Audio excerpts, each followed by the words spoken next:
आप सबको मेरा जय सतनाम। आज हम जानेंगे धैर्यवान व्यक्ति कैसा होता है। एक बार बाबा गुरु घासीदास जी को समस्त गांव वासियों ने सत्य का संदेश देने के लिए बुलाया। जब बाबा गुरु घासीदास जी ने कहा सत्य का संदेश मैं देने वाला हूँ, तो बाबा गुरु घासीदास जी सत्य का संदेश देने वहाँ पर पहुँचे जहाँ पर उन्हें बुलाया गया था।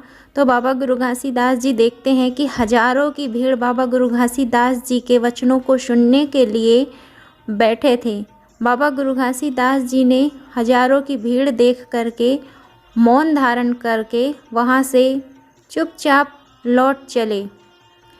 ऐसा देख करके सभी गांव वासियों को अत्यंत क्रोध आया और दुखी हुए, लज्जित हुए कि इतने बड़े परमपिता परमात्मा संत जी ने आज हम सबका अपमान कर दिया और मौन साध करके वहाँ से चले गए।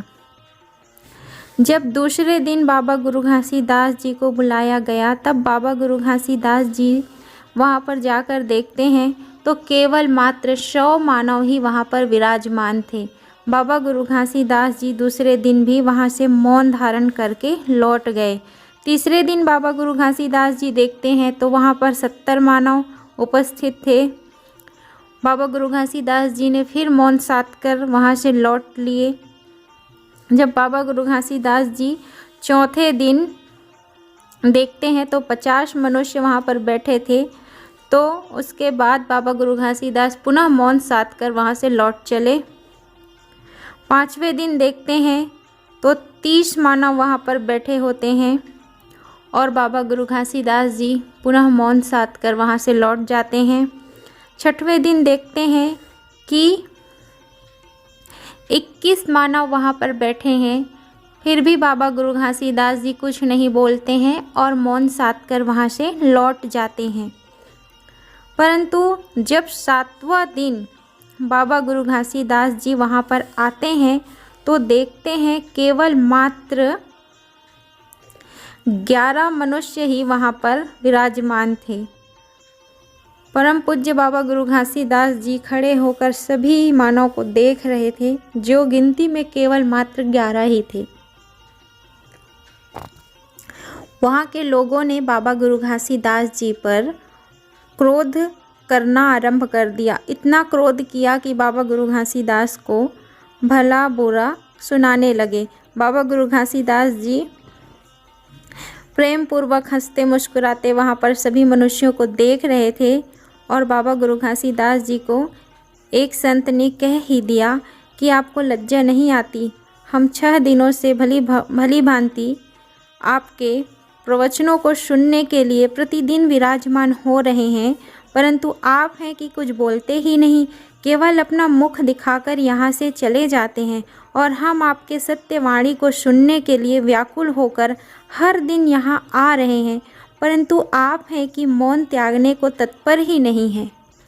तब बाबा गुरु घासीदास जी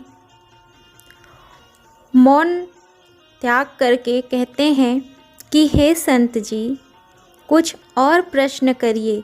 तब दूसरे संत ने प्रश्न किया कि हे गुरु घासीदास जी, अवश्य ही कोई बात है, इस कारण आप पिछले 6 दिनों से मौन साध करके यहाँ से लौट जाते हैं।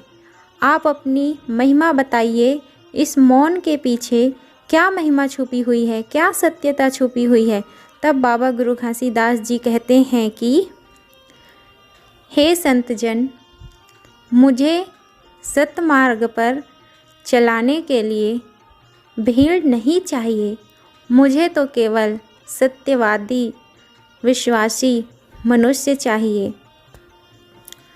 मुझे भीड़ सत्य में नहीं चाहिए, मुझे विश्वास करने वाले मानव चाहिए और मेरे मार्ग पर केवल वह ही चल सकता है जिसमें धैर्य हो, परंतु जिसमें धैर्य है वह केवल 11 ही हैं जो मेरे समक्ष ही खड़े हैं, परंतु जिसमें धैर्य नहीं था वह यहाँ से चले गए हैं।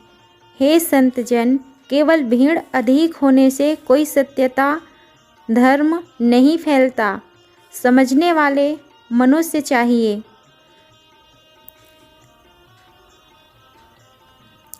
अपमान कर आनंद लेने वाले मानव इधर उधर देखते हैं, परंतु सत्य को समझने वाला धीरज रखता है। परंतु कई मनुष्यों को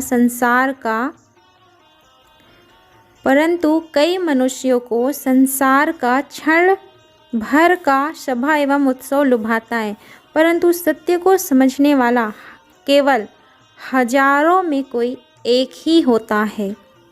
जैसे कि मेरे समक्ष केवल 11 ही सत्यवादी खड़े हैं, और एक सत्य यह भी है जो कि मनुष्य के भीतर धैर्य है। यह भी एक बहुत बड़ा सत्य है। मैं सत्य का संदेश इस कारणवश दे रहा हूँ कि मानव एक समान है, तो हर मनुष्यों के भीतर कितना धैर्य है, यही जानने के लिए मैंने 6 दिन मौन साध कर यहाँ से लौटना ही उचित समझा। मैंने देख लिया कि केवल 11 मनुष्य ही धैर्यवान हैं और यही सत्य के मार्ग पर मेरे साथ चलेंगे। तो देखिए मित्रों, हमें भी समाज को सुधारने के लिए भीड़ की आवश्यकता नहीं है, हमें उन धैर्यवान मनुष्यों की आवश्यकता है जो सत्य में समाज को एकता के बल में बांधने की विचार रखता हो। तो ऐसा कोई मनुष्य है तो मुझे वीडियो के माध्यम से उन तक ये बात पहुंचाना था, मैंने पहुंचा दिया है। कृपया कर मेरी वीडियो को ज़्यादा से ज़्यादा सब्सक्राइब करिए ताकि मैं परम पूज्य बाबा गुरु घासीदास जी की महिमा को आप सब तक पहुंचा सकूं।